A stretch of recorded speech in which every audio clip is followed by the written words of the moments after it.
ইমামে হুসাইন পাক রাদিয়াল্লাহু তাআলা আনহু কারবালাতে কিভাবে দিন কাটিয়েছিলেন আর আপনি আমি কিভাবে দিন কাটাই।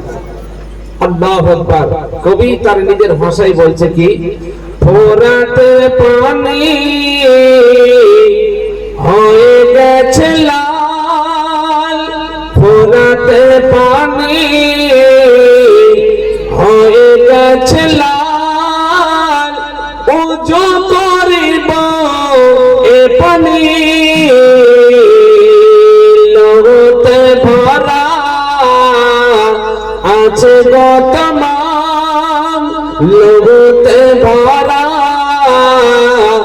আছে গো তমাম, কারবালার জমিনে নামাজ আদায় করিব না, নামাজ আদায় করিব না, কোথায় আছো ছুটে আসো না,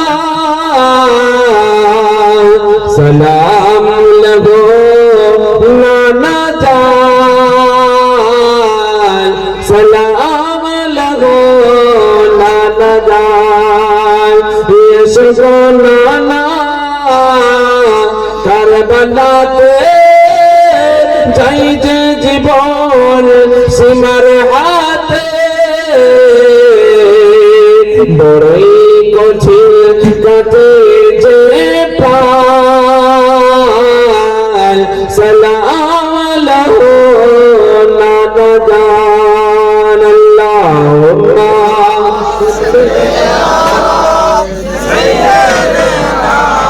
মাওলানা মুহাম্মদ ওয়া আলা আলিহি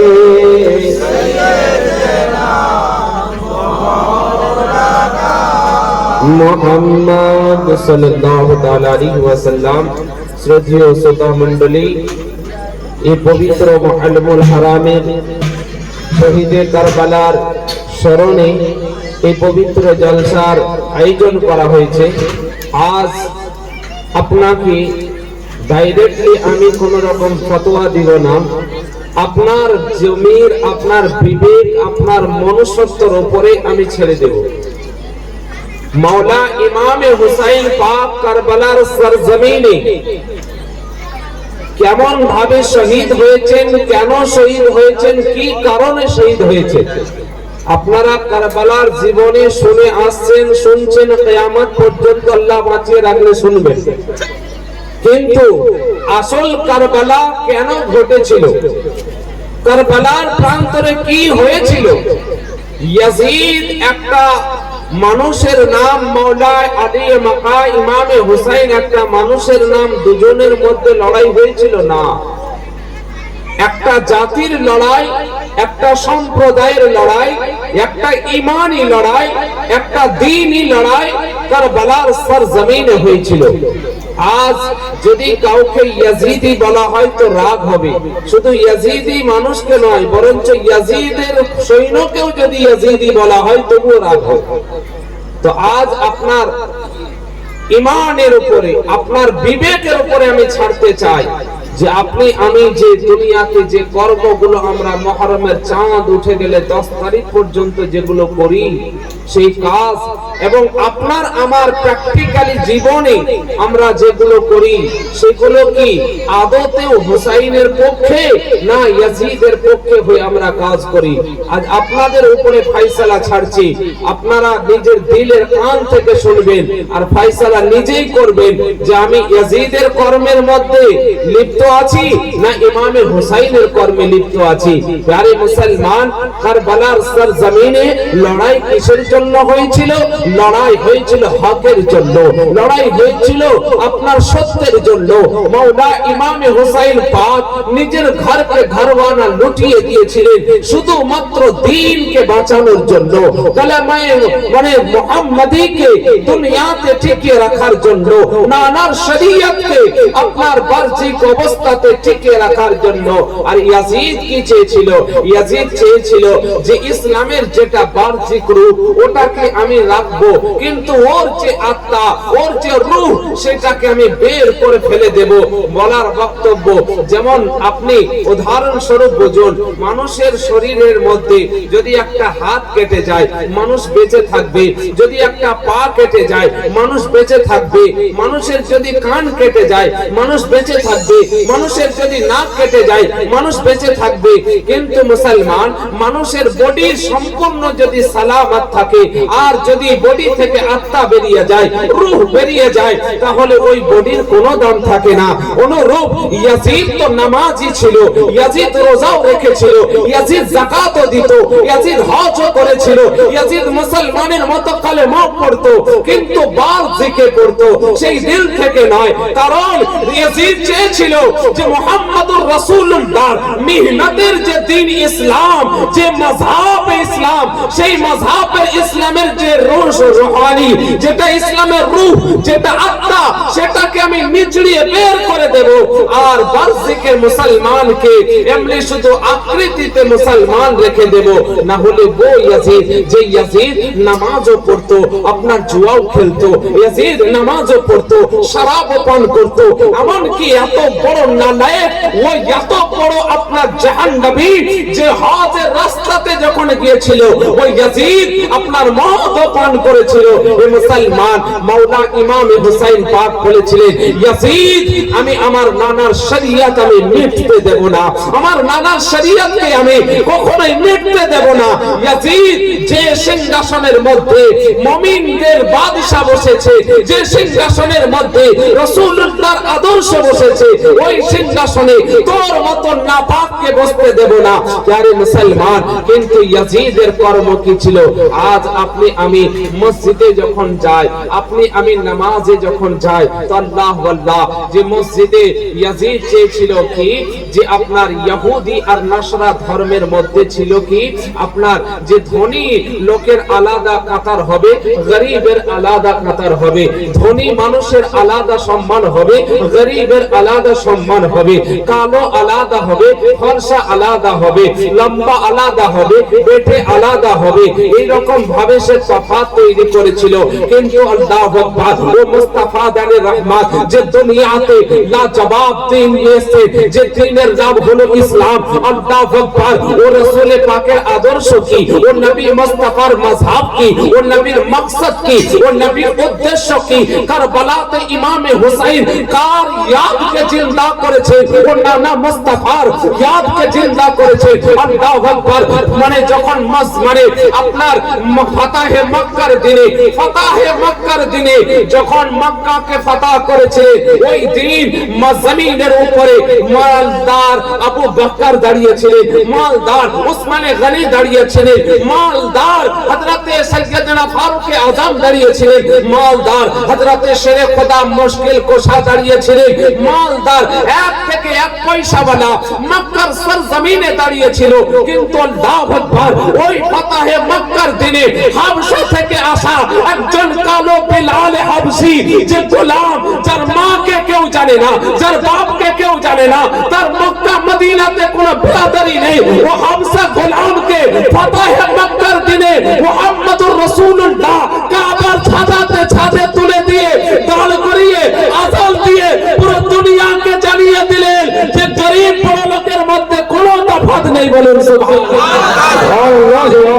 এর মধ্যে কোনো তফাৎ নেই, গরীব গরীবের মধ্যে, গরীব আর বড় লোকের কোনো তফাৎ নেই। প্যারে মুসলমান, যার জন্য তো ডক্টর ইকবাল বলে গেছেন যে কি সাফ মে খড়ে হো গয়ে महमूद ও আয়াদ, না কোই বান্দা রহা না কোই বান্দা নওয়াজ। যে মুহাম্মদুর রাসূলুল্লাহ দ্বীন হলো যে গরীব আর বড় লোকের মধ্যে কোনো তফাৎ থাকবে না, মালদার আর গরীবের মধ্যে কোনো তফাৎ থাকবে না, উঁচ নিচের কোনো ব্যবধান থাকবে না।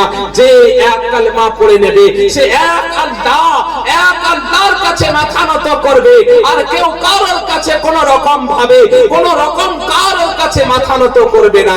কিন্তু মুসলমান, আজ আপনি ঈমান সহকারে বলুন তো, মসজিদে যখন নামাজে যান তখন একটা গরীব যদি রিকশাওয়ালা ঘামে ভিজে এসে যদি নামাজে দাঁড়ায়, তার ঘাতে শরীর থেকে যদি দুর্গন্ধ বের হয়, তো আপনি নাকটাকে বিষিয়ে আপনি সেখান থেকে সরে আপনি অন্য জায়গায় চলে যায়। সুদখোর যদি পয়সাওয়ালা হয়ে যায়, তাকে মসজিদের আগের আদর্শকে জায়গা দিয়ে দেয়। এ মুসলমান বলুন, আজ আপনি আমি কার কর্মের মধ্যে দাঁড়িয়ে আছি? ইমামে হুসাইন পাকের কর্মে আছি না ইয়াজিদের কর্মের উপরে দাঁড়িয়ে আছি? আল্লাহর ঘর মসজিদ, সেই মসজিদকেও ছাড়ি না। আজ গরিব আর বড় লোকের মধ্যে তফাৎ আমরা নিয়ে চলে এসেছি, ফরক নিয়ে চলে এসেছি, আমরা ব্যবধান নিয়ে এসেছি মুসলমান। আর আমরা নিজেকে দাবি করে আমরা হুসাইনি, আমরা নবীকে ভালোবাসি, ইমামে হুসাইনকে মোহাব্বত করি, আর আমরা কোথাও না কোথাও ইয়াজিদের কর্মে লিপ্ত আছি। ইয়াজিদ কি চেয়েছিল? রাসূলুল্লাহর যে মানে আপনার মেহনত, নবী মুস্তাফার যে মাকসাদ, নবী মুস্তাফার যে দ্বীন, আল্লাহু আকবার, সে দ্বীনকে আল্লাহ আল্লাহ দ্বীনকে আপনার মানে মিটাতে চেয়েছিল, আর বাহ্যিক ইসলামকে ও জিন্দা রাখতে চেয়েছিল। দ্বীনের যে তাকাত, ইমানি যে পাওয়ার, সে পাওয়ারকে আপনার মিটাতে চেয়েছিল। আল্লাহু আকবার, সে পাওয়ারকে মিটাতে চেয়েছিল। কি রকম? আসুন আপনাকে জানাই, মুহাম্মদুর রাসূলুল্লাহ যখন দুনিয়াতে এসেছিলেন, তিনার মাকসাদ কি? আল্লাহু আকবার, ও হযরত ঈসা রূহুল্লাহ মায়ের কোলে যখন এসেছিলেন, তো মায়ের কোল থেকে তিনি বার্তা দিয়েছিলেন কি?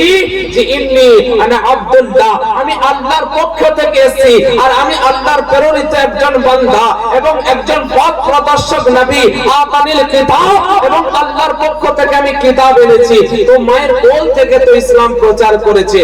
আজ দুনিয়াতে মুহাম্মদুর রাসূলুল্লাহর উপরে কিছু জালিম সোশ্যাল মিডিয়ার মাধ্যমে কিছু আপনার ওই রকম দালাল আজ আপনাকে দালালি আনা কথা বলে আপনার ব্রেন ওয়াশ করছে যে মুহাম্মদুর রাসূলুল্লাহ 40 বছর পরে নবুয়ত পেয়েছে। মাযাল্লাহ, নবী 40 বছর পরে নবুয়ত নয়, বরঞ্চ নবুয়ত 40 বছর পরে প্রকাশ ঘটিয়েছেন। আর প্রকাশ ঘটানোর পিছনে কারণ কি?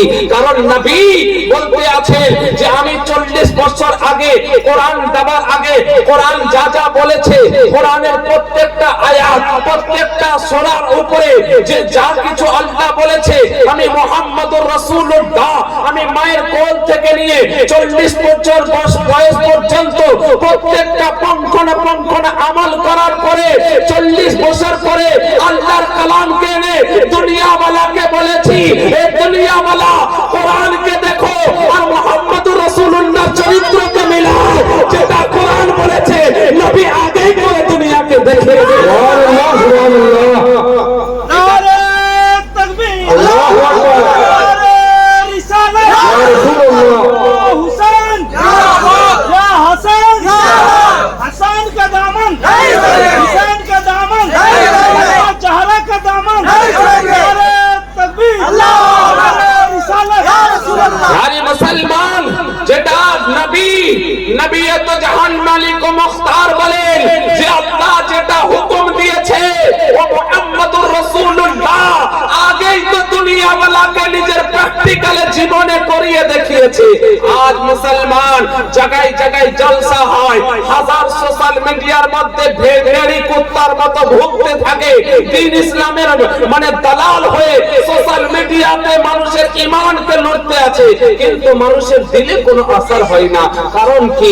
কারণ হলো যে যেটা বলতে আছে ওটার প্রতি আমল নাই, যার জন্য মানুষের দিলে কোনো জায়গা নাই। কিন্তু মুহাম্মদুর রাসূলুল্লাহর উপরে কুরবান যান, ও আকা ও পয়গম্বরে আলা ওয়া আখির নবী মুস্তাফার জীবনীকে যে পড়তে গেছে ও চেঙ্গিস খান আলামু খানের মতো বড় কাফিরও রাসূলুল্লাহর জীবনী পড়ে কালেমায়ে মুহাম্মদি পড়তে বাধ্য হয়েছে। বলুন সুবহানাল্লাহ।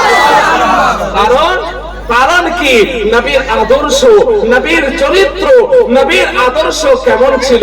আল্লাহু আকবার। হযরতে সাইয়্যিদিনা উম্মুল মুমিনিন হযরতে মা আয়েশা সিদ্দিকা রাদিয়াল্লাহু তাআলা আনহাকে কোন এক আরবি এসে বলতে আছে, এ উম্মুল মুমিনিন, এ মা আয়েশা সিদ্দিকা, বলো তো নবীর চলা কেমন ছিল, নবীর বলা কেমন ছিল, নবীর ওঠা কেমন ছিল, নবীর বসা কেমন ছিল, নবীর হাত কেমন ছিল, নবীর পা কেমন ছিল, নবীর চুল কেমন ছিল, নবীর খাওয়া কেমন ছিল, নবীর শোয়া কেমন ছিল? হযরতে সাইয়্যিদিনা উম্মুল মুমিনিন মা আয়েশা সিদ্দিকা বলে, আরবি মুহাম্মদুর রাসূলুল্লাহ যদি জীবন দেখতে চাও, আদর্শ দেখতে যাও, যাও যাও কোরআনকে খুলে দেখে নাও। পবিত্র কোরআনটাই হলো মুহাম্মদুর রাসূলুল্লাহর চরিত্র। বলুন সুবহানাল্লাহ। সুবহানাল্লাহ সুবহানাল্লাহ। তার আদর্শটাই চরিত্র। আল্লাহু আকবার। ও আদর্শ চরিত্র কেমন ভাবে দুনিয়াতে ইসলাম কিভাবে ডেভেলপ হয়েছে, আর ইয়াজিদ কোন ইসলামের আদর্শকে কাটতে চেয়েছিল। আল্লাহু আকবার। যে ফিলিস্তিনকে দেখে আজ দুনিয়ার মানুষ আজকে আপনার হায়রাত হয়ে আছে। আজ পুরো দুনিয়া আপনার ফিলিস্তিনের জন্য যে দোয়া করতে আছে, ওই ফিলিস্তিনের আপনার যখন মানে ইহুদিরা বাইতুল মুকাদ্দাসকে নিজের কবজাতে নিয়ে রেখেছিল, তো সেই সময় ইয়াজিদ মানে আপনার মসজিদে আকসাকে যখন ইহুদিরা নিজেদের কবজাতে রেখেছিল, সেই সময় পুরো দুনিয়ার শুধু একটা স্টেটের নয় বা একটা কান্ট্রি একটা দেশের নয়, বরঞ্চ পুরো আলামে দুনিয়ার পুরো আলামে ইসলামের খলিফা ছিলেন যিনি সাইয়্যিদনা হযরত ওমর ইবনে খাত্তাব রাদিয়াল্লাহু তাআলা আনহু। তো ইহুদি পাদ্রী বলতে লাগলো, যখন ইসলামের ফৌজ ফিলিস্তিনে গিয়ে চতুর্দিকে ফিলিস্তিনকে হামলা করলো, তো ইহুদি পাদ্রী আপনার উঁচু জায়গা থেকে আওয়াজ দিতে আছে, ও মুসলমানের ফৌজ শোনো শোনো, তোমাদেরকে আমাদের সঙ্গে লড়ার কোনো দরকার নেই, তবে আমাদের গ্রন্থে আছে যে মুসলিম একজন বাদশা হবে, সে বাদশা দরবেশ বাদশা হবে। ও বাদশা যদি এই ফিলিস্তিনে চলে আসে, এই মসজিদে আকসাতে চলে আসে, তো বিনা লড়াইয়ে তার হাতে আমরা কাবার চাবি তুলে দেব। বলুন সুবহানাল্লাহ সুবহানাল্লাহ সুবহানাল্লাহ। মসজিদে আকসার চাবি তুলে দেব। হযরতে সাইয়্যিদনা ওমর ইবনে খাত্তাব রাদিয়াল্লাহু তাআলা আনহু কে চিঠি লেখা হলো। হযরতে সাইয়্যিদনা আমিরুল মুমিনিন ওমর ফারুক রাদিয়াল্লাহু তাআলা আনহু, আল্লাহু আকবার, যিনি এক নয় দুই নয় পুরো দুনিয়ার মুমিনের বাদশা, ও ওমর ফারুক রাদিয়াল্লাহু তাআলা আনহু, কেমন তিনি রাসূলুল্লাহর আদর্শের উপর জিন্দেগিকে অতিবাহিত করেছিলেন। সুবহানাল্লাহ। ওই সময় হযরতে ওমর ফারুককে যখন চিঠি লেখা হলো, হযরতে ওমর ফারুক একটা ফাটা ফোটা আপনার যাবকে দেওয়া জুব্বা পরে রয়েছে, ওই জুব্বা মোবারককে নিয়ে আল্লাহু আকবার উনি ওখান থেকে যে ফিলিস্তিনে সফর করবে মদিনা থেকে, তো সেই সময় একটাই মাত্র তিনার কাছে উটনি ছিল। আমি কোন ঘটনা আপনারা শুনেছেন, আমি ঘটনাকে দোহরাচ্ছি না, আপনাদেরকে স্মরণ করাতে চাইছি যে আসল কারবালার মাকসাদ কি, কারবালার উদ্দেশ্যটা কি, আর আমি কারবালাতে অতি তাড়াতাড়ি পৌঁছাবো। কারণ আজ আপনাকে আগেই বলেছি, কারবালার ঘটনা শুনেছেন শুনছেন কিয়ামত পর্যন্ত শুনবেন, কিন্তু আসল কারবালার কি উদ্দেশ্য, আমরা কার পক্ষে আছি, ইমামে হুসাইনের পক্ষে না ইয়াজিদের পক্ষে, এইটাকে আপনাকে জানা দরকার, আপনাকে জানা দরকার, আপনার বাচ্চাকে জানা দরকার, আজ পুরো দুনিয়াকে জানা দরকার। না হলে এমন একটা দিন আসবে যে বাহ্যিকে মুসলমান থাকবে কিন্তু দিল থেকে ঈমান বিদায় নিয়ে নেবে। यारे মুসলমান, তো সেই সময় হযরতে ওমর রাদিয়াল্লাহু তাআলা আনহুকে আপনার চিঠি লেখা হলো। তো কেমন বাদশা দেখুন, আল্লাহু আকবার। আজ যে কোন দুনিয়ার বাদশাকে দেখুন, রাজাকে দেখুন, প্রাইম মিনিস্টারকে দেখুন, এই হারামের আপনার আমার মারা টাকাতে জিন্স টাই কোট করে আপনার মানে 10 লাখ টাকার ঘড়ি, 20 লাখ টাকার কোট, মানে 10 লাখ টাকার জুতো পরে আপনার গদি মিডিয়ার মাধ্যমে সোশ্যাল মিডিয়াতে দেখাতে আছে অমুক জায়গাতে চোর যাচ্ছে আপনার ভ্রমণে, হাজার বার সোশ্যাল মিডিয়াতে টেলিকাস্ট করে, কিন্তু রাস্তার কুকুরও তাকিয়ে দেখে না। এ মুসলমান, ইসলামের আদর্শ তো দেখো, হযরতে নবী মুস্তাফার সুন্নতের উপরে আমল করনে वाला হযরতে সাইয়্যিদনা ওমর ফারুক কে দেখো। আল্লাহু আকবার। মদিনা থেকে যখন মানে ফিলিস্তিনে সফর করবে, ওই সময়তে হযরতে ওমর ফারুকের কাছে একটাই মাত্র উটনি ছিল, আর তিনি গোলামকে নিয়ে মসজিদে আকসাতে আসবেন। তো সেই সময় গোলামকে বলতে আছে, বেটা একটাই তো সওয়ারি, আর সওয়ার আমরা দুজন, তো বেটা কিছুটা পথ তুমি উটের উপরে যাবে, আর কিছুটা পথ আমি উটের উপরে যাব, আর তুমি লাগাম ধরে যাবে। এই রকম এগ্রিমেন্ট হয়ে ইসলামের আদর্শ দেখুন। দুনিয়াতে আজ মুসলমানের যে রাজত্ব চলছে, বিনা কোন রকম তাবলীগে, যে পুরো কাফিরের দিলে ইসলাম যে ঘর তৈরি করেছে, শুধুমাত্র রাসূলুল্লাহর আদর্শের বাদাউলাতে, বলুন সুবহানাল্লাহ, নবীর আদর্শের বাদাউলাতে। প্যারে মুসলমান, তো হযরতে ওমর ফারুক যখন যাচ্ছেন, আপনার সংক্ষিপ্তই বলি যে যখন আপনার প্যালেস্টাইন ঢুকতে যাবে, ওই সময় হযরতে ওমরের পানি পড়ে গেছে লাগাম ধরা, আর গোলামের বাড়ি এসে গেছে ওটের উপরে যাওয়া।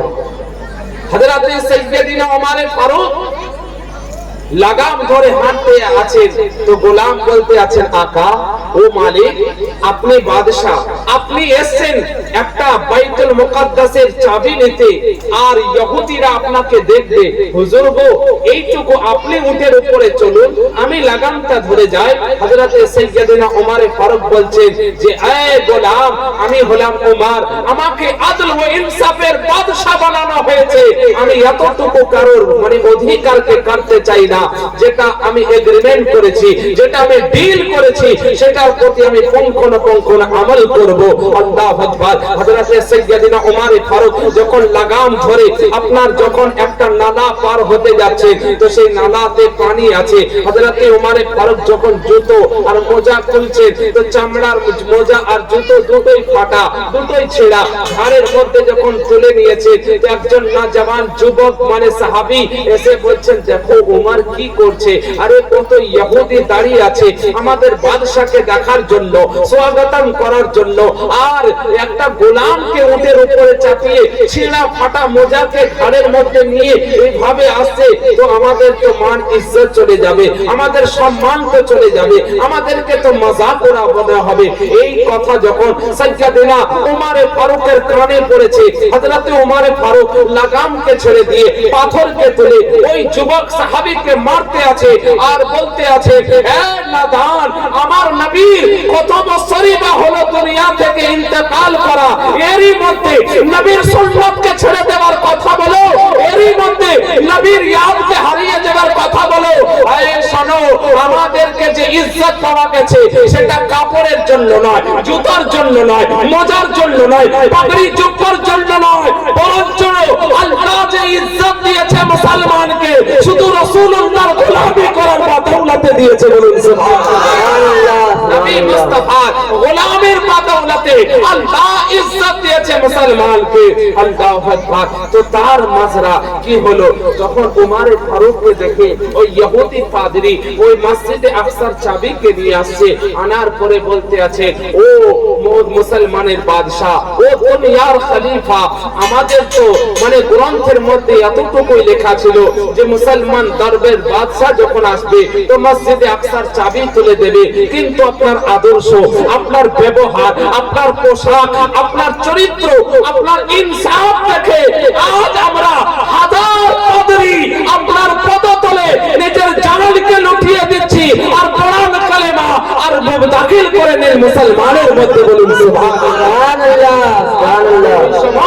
ওই সময় আল্লাহু আকবার, ওমর ফারুকের সাদগীতে, তিনার আদর্শতে, নবীর সুন্নাতকে আমল করার বাদৌলতে লাখো করোড় পাদ্রীকে বিনা যুদ্ধে মসজিদে আকসার চাবি নেওয়ার সাথে সাথে তাদেরকে কালেমা পড়ে মুসলমানও বানিয়েছেন।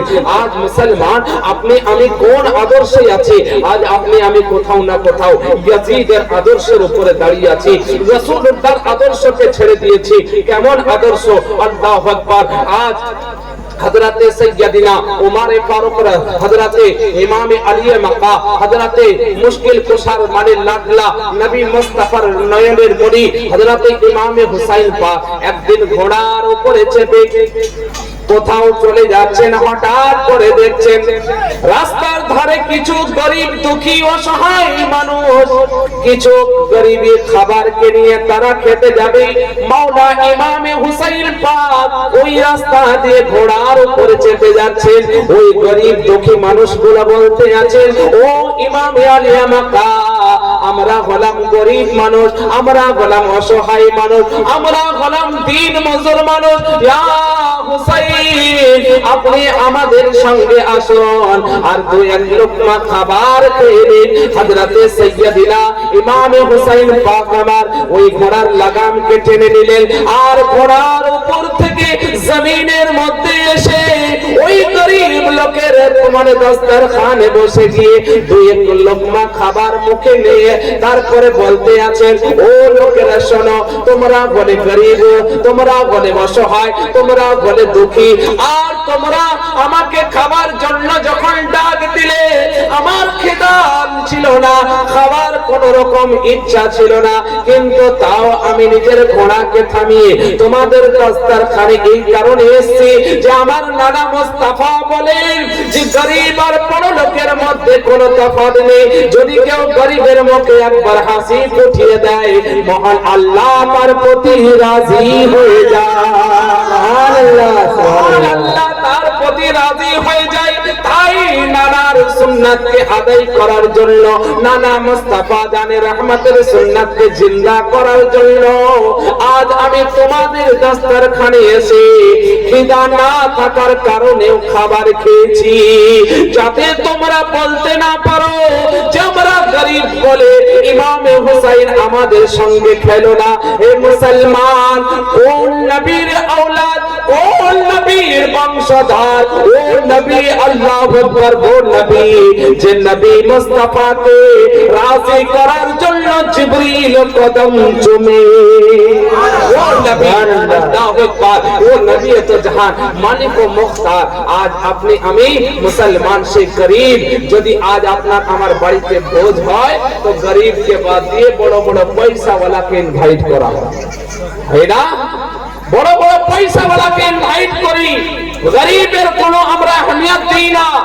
মুসলমান তো ইয়াজিদ তো চেয়েছিল যে ইহুদি নাসারা ধর্মের মতো যেন গরিবের আলাদা হবে, মালদার আলাদা হবে, গরিবের ব্যবস্থা আলাদা হবে, মালদারের আলাদা হবে। আর মুহাম্মদুর রাসূলুল্লাহ বলেন, ও আমিনাল লাখতে যেটা যে জমিনের উপর থেকে চাঁদকে ইশারা করেছে, পূর্ণিমার চাঁদ দু টুকরা হয়ে গেছে।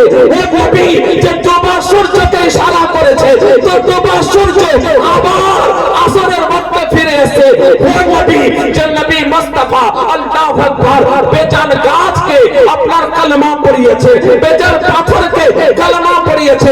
ও নবী বিলালে হাবশির জন্য পুরো রাত নিজের হাতে নিজের কাজ করে বিলাল গোলামের সাহায্য করেছে। বলুন সুবহানাল্লাহ, সুবহানাল্লাহ।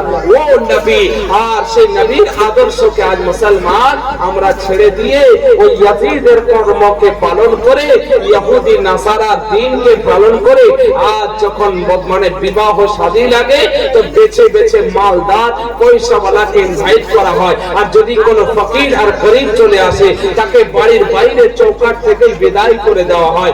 মুসলমান শরীয়তে মুহাম্মাদীর এটা বিধান যে বাড়ির ভোজে একটা গরিব মানুষের দাওয়াত হয় না, ওই ভোজটা সবার জন্য খাওয়া জায়েজ হয় না। যারা মুসলমান আসুন, আজ আমি সেই মুহররমুল হারামে কারবালার আসল মঞ্জারকে আমি তুলতে চাই, আসল ঘটনাকে তুলতে চাই। আজ আপনি আমি কি করি, আল্লাহু আকবার, ওই 10 মুহররমুল হারামে কি ঘটেছিল, আর আজ আপনি আমি কি করি, আপনার আমার বউ বেটি কি করে, আপনার আমার মানে বেটা, আপনার ভাইপো, আপনার সমাজ কি করে, আর কারবালাতে কি ঘটেছিল।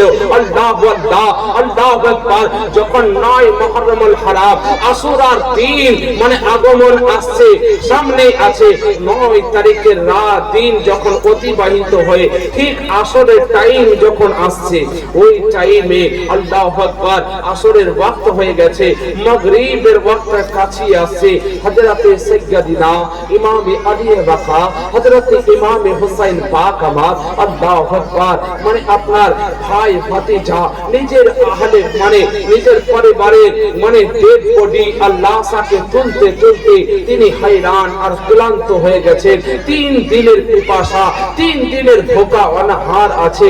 ওই অবস্থাতে হযরতে সাইয়্যিদিনা ও ইমামে আলী মাকা আপনার অসহায় হয়ে যখন কারবালার সরজমিনে আপনার মানে জোর শীর্ণ হয়ে যখন বসে আছেন, এমন অবস্থায় হযরতে সাকিনা 6 থেকে 8 বছর বয়স আপনার কচি হযরতে সাইয়্যিদিনা সাকিনা রাদিয়াল্লাহু তাআলা আনহা এসে হযরতে ইমাম আলী মাকামকে জিজ্ঞাসা করছেন আব্বু আজকের এই রাতটা কি আব্বু গো আজকের এই রাতটার কি ফজিলত আব্বু আগামী যে রাত আসছে এই 10ই মুহররমুল হারাম আশুরার রাত্রিতে কি এমন বরকত আছে ভাবুন মুসলমান যার জবান ভাই আলী আকবর তীরে ঝলদি হয়ে তলোয়ারের টুকরো টুকরো হয়ে কারবালার সরজমিনে পড়ে আছে যার জবান চাচা কারবালার সরজমিনে ধুলাতে লুটিয়ে আছে মুসলমান একবার তো নিজের বিবেককে জিজ্ঞাসা করুন যদি আপনার আমার যুবক বেটা অ্যাক্সিডেন্টে মারা যায়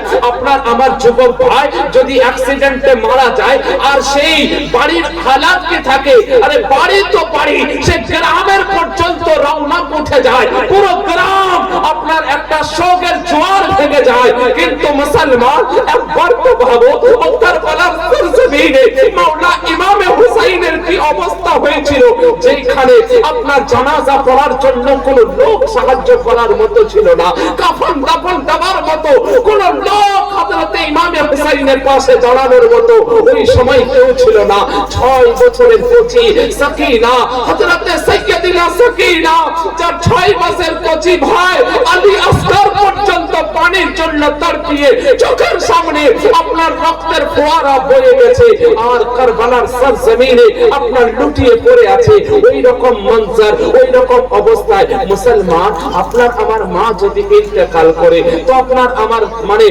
ধ্যান থাকে না হোশ হারিয়ে যায় আপনার আমার সেন্স থাকে না পাগলের মতো হয়ে যায় দিওয়ানা হয়ে যায় বাড়ির যদি পাড়ে প্রতিবেশী কেউ মারা যায় তো মুখে রৌনক উঠে যায় নামাজের ওয়াক্ত খেয়াল থাকে না খাবার ধ্যান থাকে না কিন্তু মুসলমান ওই 6 বছরের কচি বাচ্চাকে দেখুন ও সাকিনাকে দেখুন ওই দিনে তার জবান ভাই আপনার টুকরো হয়ে পড়ে আছে তার ছোট কচি ভাই আপনার তীর খেয়ে আপনার তীরে ছলটি হয়ে কারবালাতে পড়ে আছে কিন্তু এত বড় মুসিবতের পর ভাঙার পরেও আল্লাহু আকবার নিজের আব্বাকে জিজ্ঞাসা করছেন আব্বা হুজুর আজকের এই রাতটা কি রাত্রি আব্বা গো এই আশুরার রাত্রির ফজিলত কি এর বরকত কি এই রাত্রিতে কি করতে হয় হযরতে ইমামে আলী মাকা হযরতে সাইয়্যিদিনা সাকিনার হাতকে ধরে নিজের কোল মোবারকে বসিয়ে বলছেন বেটি আজ হলো পবিত্র আশুরার রাত্রি বেটি আজকের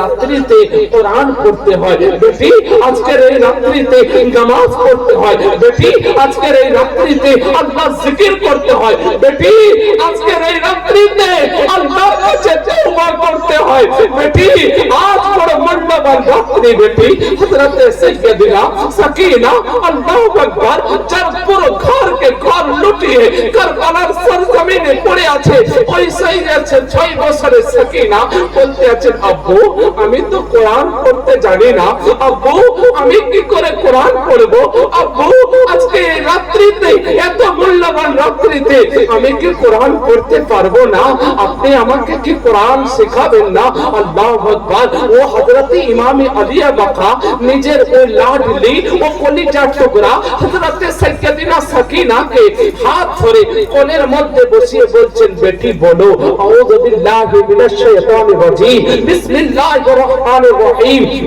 বলে হযরতে ইমামে আলী মাকা হযরতে সাইয়্যিদিনা সাকিনাকে আল্লাহু আকবার ও পবিত্র কোরআন তো শুরু করলেন শুরু করার পরে মাথাতে হাত বুলিয়ে বলছেন বেটি সাকিনা আজ তো আমি তোমাকে কোরআন শুরু করিয়ে দিলাম বেটি আজ তো আমি তোমাকে কোরআন পড়িয়ে দিলাম বেটি আজ তো আমি তোমাকে কোরআন ধরিয়ে দিলাম কিন্তু আগামী কাল থেকে আমি আর তোমাকে কোরআন পড়াতে পারবো না বেটি এই পবিত্র কোরআন শেষ করাতে আমি আর পারবো না ওই 6 বছরের সাকিনা বলতে আছেন আব্বু আপনি কেন কাল থেকে কোরআন পড়াতে পারবেন না আব্বু আমার শেষ কোরআন খতম হওয়া পর্যন্ত আপনি কেন থাকবেন না হযরতে ইমামে আলী মাকা ঝরঝর করে কাঁদতে আছেন আর বলতে আছেন ও বেটি ও সাকিনা আমি কাল কারবালার প্রান্তরে শহীদ হয়ে যাব বেটি কাল আমি শহীদ হয়ে যাব আর কোনদিন তোমার সঙ্গে আমার সাক্ষাৎ হবে না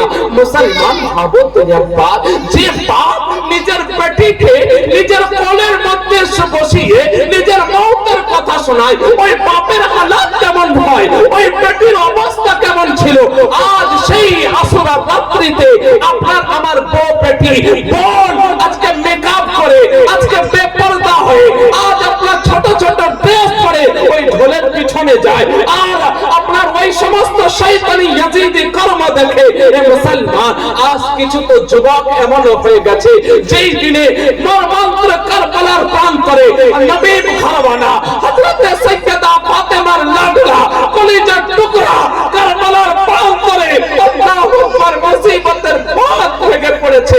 ওই দিনে কিছু যুবক আল্লাহু আকবার হিজড়ে সেজে কানকে ফুটিয়ে, কানে বালি পড়ে, নাক ফুটিয়ে, নাকে নাকচুপি পড়ে, আর হিজড়ের মতো হাতে বালা চুড়ি নিয়ে, আর ইয়া হোসাইন বলে মানে রং বেরঙের চুলের কাটিং করে, ফাড়া ছিটা ছিটা ফাটা আপনার জিন্স পরে, আর মানে হাতের মধ্যে ধাগা বেঁধে হোসাইনের দিওয়ানা বলে। এ তো ইয়াজিদের কর্ম, এ তো আপনার ইয়াজিদের ধর্ম।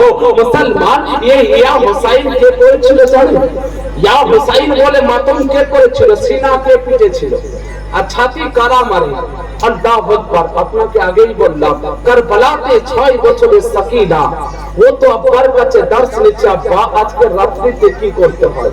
কোরআন পড়তে হয়। মাওলা ইমামে হুসাইনকে বলছেন যে আব্বা আমি তো কোরআন পড়তে জানি না, বেটিকে কোরআন শেখাচ্ছেন, বেটিকে কোরআন শেখাচ্ছেন। আর ওই দিনে মাতম কারা করে, ওই দিনে ঢোল কারা বাজায়, ওই দিনে নিজেদের রক্তাক্ত কারা করে। মনে রাখবেন ইয়াজিদের পক্ষে 22,000-এর ফৌজ ছিল, 22,000-এর লস্কর ছিল। ওই ইয়াজিদের 22,000-এর লস্করের তো আল আওলাদ দুনিয়াতে তো আছে, তাদের সন্তানাদি দুনিয়াতে তো আছে। তাদের সন্তানরা এটাই ভাবছে আরে আমার বাপ দাদা কি করেছে, যে নবীর কলমা পড়েছে, সেই নবীর নামাজ আর রক্তে নিজের হাত রঙিন করেছে, এরা তো দিন ও দুনিয়াকে বরবাদ করে দিয়েছে। আরে আমার যে নবীর নামাজ নিয়েছে, যে নবীর দাওয়া রোজা নিয়েছে, যে নবীর দাওয়া শরীয়ত নিয়েছে, ওই নবীর নামাজা, ওই নবীর লক্তে জিগার, ও জান্নাতের সরদারনি সাইয়্যিদা ফাতেমার বেটাকে কুরবানি করেছে। আল্লাহু আকবার। তো এই ইয়াজিদের ওই সমস্ত আল আওলাদ যারা এখনো দুনিয়াতে আছে, তারা বলছে হায় আফসোস, আমার বাপ দাদা তো আমাদের দিন ও দুনিয়া বরবাদ করে দিয়েছে। তাই তাদের বাপ দাদার ওই ভুলের পস্তাবাদ আজ ইয়াজিদের আওলাদ হয়ে পুরো দুনিয়াতে ইয়া হুসাইন বলে ওই 10 তারিখে শোক মানায়। কিন্তু কসম খোদার যে হুসাইনি হবে, ওই দিনে নামাজের দিন পার করবে, ওই দিনে রোজাতে দিন পার করবে, ওই দিনে তাসবিহ তাহলিলের দিন পার করবে, ওই দিনে জিকির ওয়াজকারের দিন পার করবে, ওই দিনে বেশি বেশি করে আল্লাহর কাছে তওবা চাইবে। মাওলা ইমামে হুসাইন কারবালা থেকে আপনার প্রতি নিগাহবান হবে, আর আল্লাহ আপনার গুনাহগুলো মাফ করে দেবে। বলুন কারণ মাওলা ইমামে হুসাইন চেয়েছেন, মাওলা ইমামে হুসাইন পাক বলতে আছেন যে আমি হুসাইন, আমি পানির পরোয়া করিনি, আমি খাবারের পরোয়া করিনি, আমি আমার ঘরের ফিকর করিনি, আমি আমার বেটি বেটার কোন রকম জানের পরোয়া করিনি। আমার বিবির কি হবে, আমার বাচ্চার কি হবে, আমি কোন রকম খেয়াল রাখিনি। আমি শুধু খেয়াল রেখেছি নাপাকের হাতে আমার নানার শরীয়তকে লুটতে দেব না, নাপাকের হাতে আমার নানার শরীয়তকে লুটতে দেব না। এমন যেমন করে হয়, খাবার লাগবে হুসাইন খাবার দেবে, পানি লাগবে হুসাইন পানি দেবে, औलाद লাগবে হুসাইন औलाद দেবে, ঘরকে লুটাতে হবে হুসাইন ঘর লুটিয়ে দেবে। এমনকি যদি জান লুটাতে হয় তবুও ইসলামের জন্য লুটিয়ে দেবে, কিন্তু হুসাইন নানার শরীয়তকে মিটতে দেবে না, হুসাইন নানার শরীয়তকে কখনো মানে মিটতে দেবে না। মুসলমান আজ ইমাম হুসাইন পাকের আপনি আমি দিওয়ানা বলি। একবার কসম করে আল্লাহর ওয়াস্তে নিজের ঈমান আর বিবেককে হাতে রাখুন, আর একটুকু ফয়সালা করুন, একটুকু দিলের কান থেকে শুনুন মাওলা ইমাম হুসাইনকে কারবালাতে কেমন ভাবে শহীদ করা হয়েছে। আহলে বাইতকে কোরআনে আল্লাহ পাক বলছেন কুল, হে নবী আপনি বলুন লা আসআলুকুম আলাইহি আজরান, যে আমি তোমাদেরকে যা দিয়েছি, আমি তোমাদেরকে যা দিয়েছি এর বিনিময় এর বা দৌলত আমি কিছুই চাই না।